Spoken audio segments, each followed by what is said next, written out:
Have you ever noticed how Gen X rarely talks about their struggles, but somehow survived everything?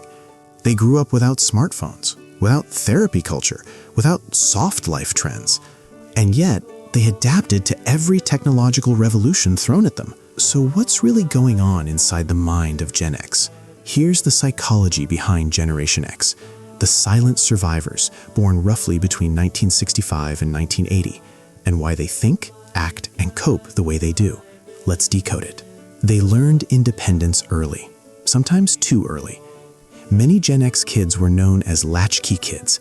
They came home to empty houses, made their own snacks, solved their own problems. Psychologically, this builds strong self-reliance, but it also creates emotional independence.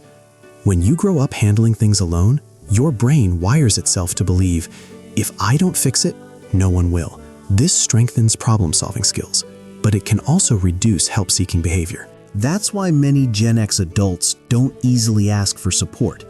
Not because they don't need it, but because independence became their survival mechanism. They trust experience over hype. Gen X lived through massive cultural shifts, from analog to digital, from landlines to smartphones, from job loyalty to corporate layoffs. They watched promises break. So psychologically, they developed skepticism. This connects to something called cognitive maturity, the ability to rely on pattern recognition instead of emotional impulse. While younger generations might chase trends, Gen X tends to pause and think, let's see how this plays out. They're less driven by social comparison theory, the urge to measure life by others online, because they didn't grow up in that system. Their identity formed before algorithms existed. That changes everything. They don't overshare, and that's intentional. Have you noticed how Gen X rarely posts every detail of their lives? There's psychology behind that. They grew up in a time where privacy was normal. Personal struggles were discussed in small circles, not broadcast publicly. This builds strong emotional boundaries. Gen X often values internal processing over public validation. They don't always seek dopamine from likes. They seek stability. This doesn't mean they're emotionally closed. It means their emotional regulation developed in quieter spaces. And when you don't rely on external validation, your sense of self becomes more internal. They are adaptable because they had no choice. Think about it. Gen X learned typewriters, then computers, then the internet, then smartphones, then social media. Their brains were forced into constant neuroplastic adaptation.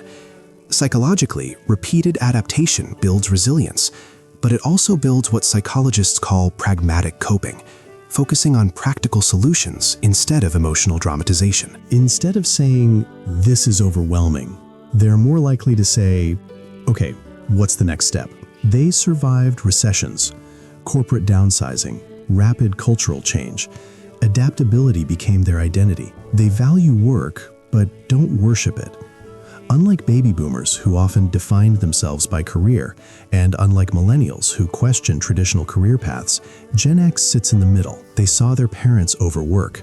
They saw loyalty not always rewarded. So psychologically, they developed cautious ambition. They work hard, but they don't always trust the system. This relates to something called learned realism, when expectations are shaped by past disappointments. They're not cynical, they're calibrated. They don't assume stability, they prepare for instability. That's why many Gen X adults quietly built side skills long before side hustle culture was trendy. They are emotionally self-contained. Gen X often doesn't dramatize emotions publicly, but that doesn't mean they don't feel deeply. In fact, growing up without constant emotional validation forced many of them to develop strong internal emotional intelligence. They learn to observe before reacting. They understand nuance. They don't panic easily. Psychologically, this links to delayed emotional expression, processing internally before responding externally. But there's a shadow side.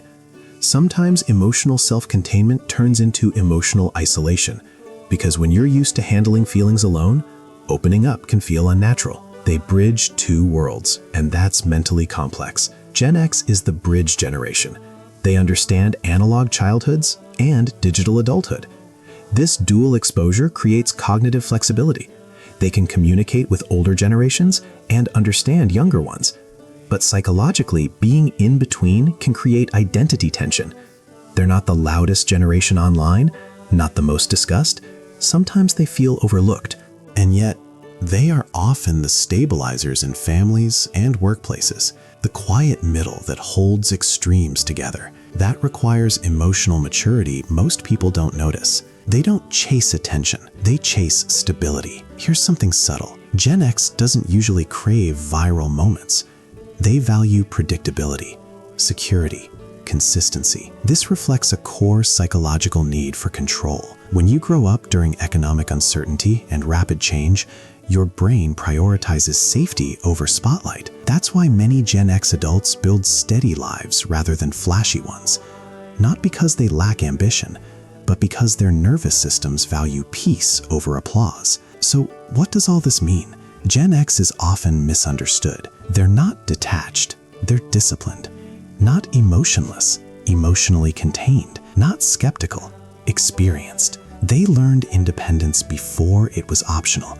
Adaptability before it was trendy, resilience before it was hashtagged. And maybe that's their quiet superpower. If you're Gen X and this felt accurate, that's not coincidence, that's psychology. And if you're not Gen X, now you understand them a little better. Human behavior always makes sense when you look deep enough. If you enjoy decoding generations, personalities, and hidden psychological patterns, subscribe for more. Because the more you understand human behavior, the more you understand yourself.